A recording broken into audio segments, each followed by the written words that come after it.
മറ്റു വാർത്തകളിലേക്ക്. സിദ്ധാർത്ഥിന്റെ മരണവുമായി ബന്ധപ്പെട്ട VC-യുടെ പ്രൈവറ്റ് സെക്രട്ടറിക്കെതിരെ നടപടി. കെ ഷീബയെ തലസ്ഥാനത്ത് നിന്നും മാറ്റി. സൂര്യഗായത്രി വിവരങ്ങളുമായി ചേരുകയാണ്. സൂര്യഗായത്രി, ഷീബയ്ക്കെതിരായ നടപടി എന്തൊക്കെ ആരോപണങ്ങളുടെ അടിസ്ഥാനത്തിലാണ്? എന്തൊക്കെയാണ് അതിന്റെ വിവരങ്ങൾ?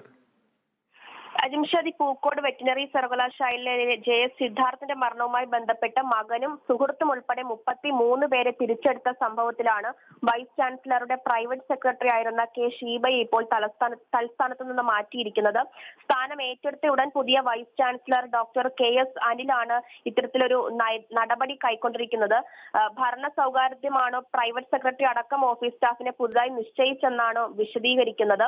എന്നാൽ ചട്ടവിരുദ്ധമായും അതുപോലെ തന്നെ നിയമോപദേശം തേടാതെയും സ്വന്തക്കാരെ അടക്കം ഈ ആന്റി റാഗിംഗ് കമ്മിറ്റിയുടെ ശിക്ഷയിൽ നിന്ന് രക്ഷിച്ച് എടുത്തയാളെ വകുപ്പ് തല നടപടിയിൽ നിന്ന് ഒഴിവാക്കാൻ ചുമതലയിൽ നിന്ന് മാറ്റി നിർത്തലിൽ നടപടി ഒതുക്കിയെന്ന ആക്ഷേപവും ഉയർന്നിട്ടുണ്ട്. നേരത്തെ തന്നെ VC-യുടെ ഓഫീസ് സ്റ്റാഫ് ആയിരുന്ന ക്ലർക്കും അറ്റൻഡറും അടക്കം 5 പേരെയും മാറ്റി പുതിയ ജീവനക്കാരെ നിയമിക്കുന്ന സാഹചര്യം ഉണ്ടായിരുന്നു. ഇത്തരത്തിൽ അസിസ്റ്റന്റ് രജിസ്ട്രാർ EB രാഹുലാണ് VC-യുടെ പുതിയ PS. അതുപോലെ തന്നെ ഈ സിദ്ധാർത്ഥിന്റെ മാതാപിതാക്കൾ ഇത്തരത്തിൽ പ്രൈവറ്റ് സെക്രട്ടറി അടക്കം സസ്പെൻഡ് ചെയ്യണമെന്ന ആവശ്യവുമായി മുൻപ് തന്നെ വന്നിരുന്നതാണ്.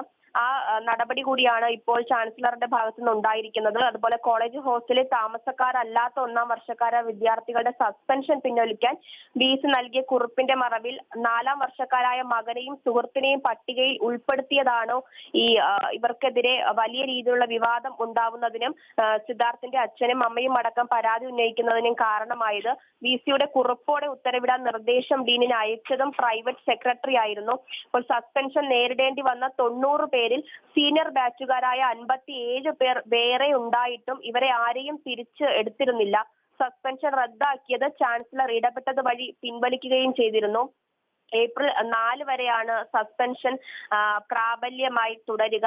എന്തായാലും ഈ ഒരു നടപടി ഉണ്ടായിരിക്കുന്നത് ഈ PS-നെതിരെയാണ്. ചാൻസലറുടെ PS-ന് പ്രൈവറ്റ് സെക്രട്ടറി കെ ഷീബയ്ക്ക് എതിരെയാണ്. പുതിയതായിട്ട് ആളെ എടുത്തിട്ടുണ്ട് എന്ന ഒരു വിശദീകരണവും ഈ ചാൻസലറുടെ ഭാഗത്തുനിന്ന് ഉണ്ടായിട്ടുണ്ട്, വൈസ് ചാൻസലറുടെ ഭാഗത്തുനിന്ന് ഉണ്ടായിട്ടുണ്ട്.